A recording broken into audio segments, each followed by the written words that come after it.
بسم اللہ الرحمن الرحیم الحمدللہ والصلاة والسلام علی رسول اللہ اما بعد۔ جیسا کہ پچھلے درس میں ہم نے سورۃ البقرہ کی آیت نمبر 284 کی تلاوت، ترجمہ اور تفسیر سماعت کی، جس میں اللہ تبارک و تعالی نے ارشاد فرمایا، جو کچھ آسمانوں میں ہے اور جو کچھ زمین میں ہے سب اللہ ہی کا ہے، اور جو کچھ تمہارے دل میں ہے اگر تم اسے ظاہر کرو یا چھپاؤ اللہ تم سے اس کا حساب لے گا، جسے چاہے گا بخش دے گا اور جسے چاہے گا سزا دے گا، اللہ ہر چیز پر قادر ہے۔ اب اگلی آیت میں ارشاد باری تعالی ہے، آمن الرسول بما انزل الیہ من ربہ والمؤمنون، رسول پر ایمان لایا جو اس کے رب کی طرف سے اس کی طرف نازل کیا گیا، اور مسلمان بھی۔ کل آمن باللہ و ملائکتہ و کتبہ و رسلہ، سب اللہ پر اور اس کے فرشتوں اور اس کی کتابوں اور اس کے رسولوں پر، لا نفرق بین احد من رسلہ، یہ کہتے ہوئے ایمان لائے کہ ہم اس کے کسی رسول پر ایمان لانے میں فرق نہیں کرتے۔ وقالوا سمعنا واطعنا، اور انہوں نے عرض کی اے ہمارے رب ہم نے سنا اور مانا، غفرانک ربنا والیک المصیر، ہم پر تیری معافی ہو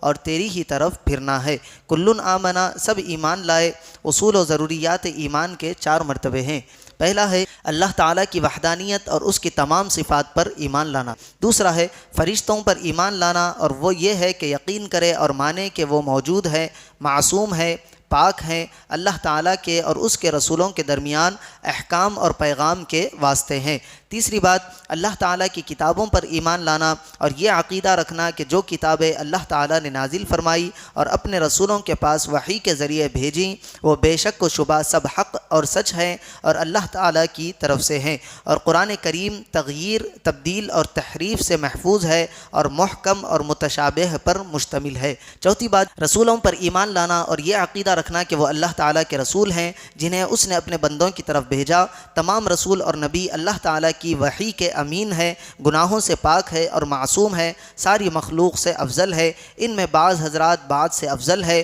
البتہ نبی ہونے میں سب برابر ہیں، اور اس بات میں ہم ان کے درمیان کوئی فرق نہیں کریں گے، نیز ہم اللہ تعالیٰ کے ہر حکم کو سنیں گے، مانیں گے اور اس کی پیروی کریں گے۔ یاد رکھے کہ ایمان مفصل کی بنیاد یہی آیت مبارکہ ہے۔ اب سورہ بقرہ کی آخری آیت میں اللہ تبارک و تعالی ارشاد فرماتا ہے، لا یکلف اللہ نفسا الا وسعها، اللہ کسی جان پر اس کی طاقت کے برابر ہی بوجھ ڈالتا ہے، لہا ما کسبت وعلیہا ما اکتسبت، کسی جان نے جو اچھا کمایا وہ اسی کے لیے ہے، اور کسی جان نے جو برا کمایا ہے اس کا وبال اسی پر ہے۔ ربنا لا تؤاخذنا ان نسینا او اخطأنا، اے ہمارے رب اگر ہم بھولے یا خطا کرے تو ہماری گرفت نہ فرما۔ ربنا ولا تحمل علینا اصرا کما حملتہ علی الذین من قبلنا، اے ہمارے رب اور ہم پر بھاری بوجھ نہ رکھ جیسا تو نے ہم سے پہلے لوگوں پر رکھا تھا۔ ربنا ولا تحملنا ما لا طاقت لنا بہ، اے ہمارے رب اور ہم پر بوجھ نہ ڈال جس کی ہمیں طاقت نہیں، اے ہمارے رب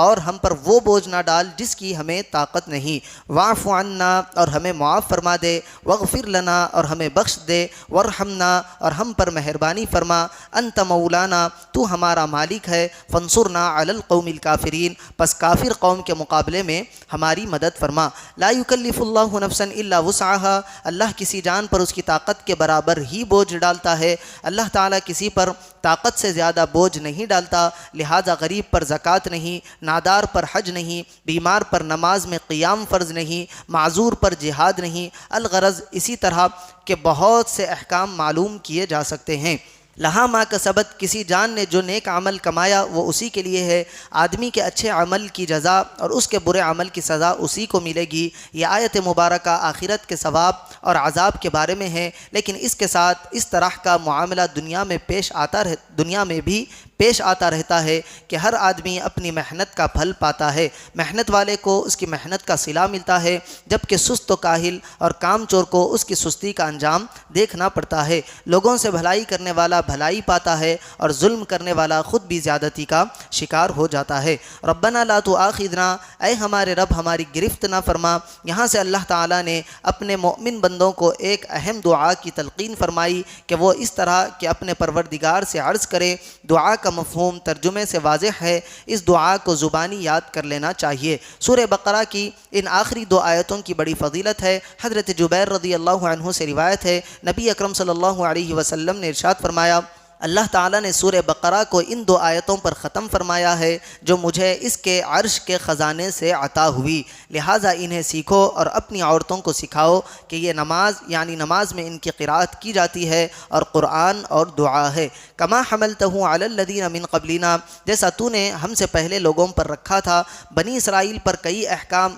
ہم سے زیادہ سخت تھے، جیسے بعض گناہوں کی توبہ میں خودکشی کرنا، ناپاک کپڑے کا جلا دینا، گندی کھال کاٹنا اور زکوٰۃ میں چوتھائی مال دینا۔ ان کے مقابلے میں ہم پر نہایت آسانیاں ہے، لہٰذا اعتراف نعمت کے طور پر یہاں دعا میں عرض کیا جا رہا ہے کہ اے ہمارے رب، اور ہم پر بھاری بوجھ نہ رکھ جیسا تو نے ہم سے پہلے لوگوں پر رکھا تھا۔ یاد رہے کہ امت محمدیہ علی صاحبہا الصلاۃ والسلام پر یہ کرم نوازیاں حضور اکرم صلی اللہ علیہ وسلم کے صدقے اور طفیل میں عطا ہوئی۔ ہم اللہ تبارک و تعالیٰ سے دعا کرتے ہیں کہ آج جو ہمارا سورہ بقرہ ختم ہوا ہے، اس میں اگر کوئی کمی کوتاہی لغزش رہ گئی تو اپنے عفو و کرم سے معاف فرمائے، ہمارے اس کاوش کو قبول فرمائے، کہنے اور سننے سے زیادہ اعمال صالحہ کی توفیق عطا فرمائے۔